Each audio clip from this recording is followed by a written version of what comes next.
Good morning. From the Heart, our morning daily devotional.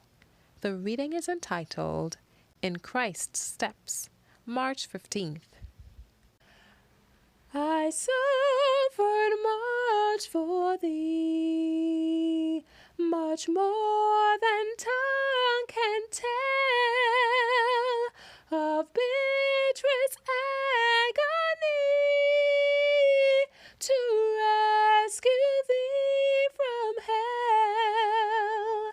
Have borne it all for thee.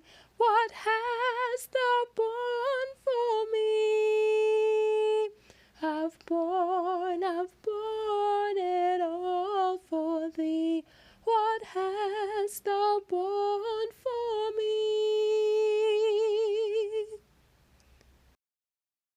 Let this mind be in you, which was also in Christ Jesus, who, being in the form of God, thought it not robbery to be equal with God, but made himself of no reputation, and took upon him the form of a servant, and was made in the likeness of men. Philippians 2, verses 5 through 7.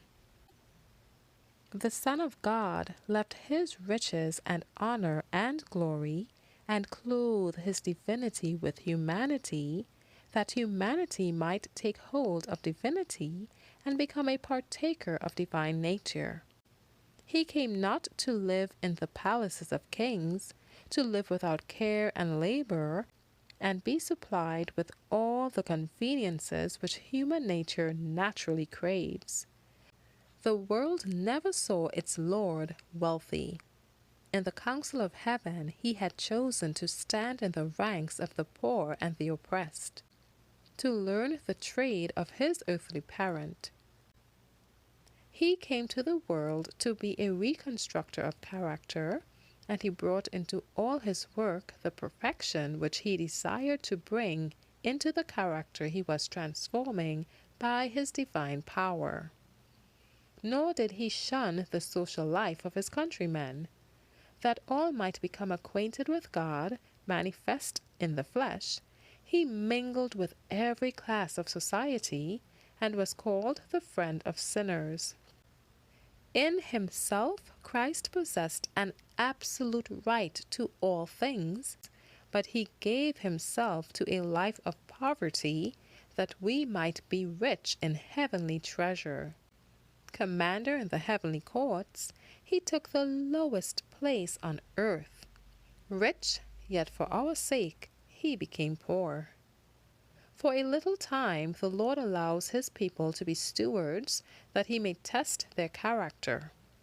In that time they decide their eternal destiny.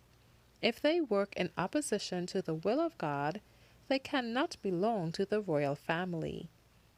Evidence of the work of grace in the heart is given when we do good to everyone as we have opportunity. The proof of our love is given in a Christ-like spirit, a willingness to impart the good things God has given us, a readiness to practice self-denial and self-sacrifice in order to help advance the cause of God and suffering humanity.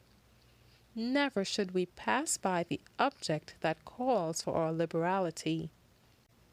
The Lord will use all who will give themselves to be used, but he requires heart service.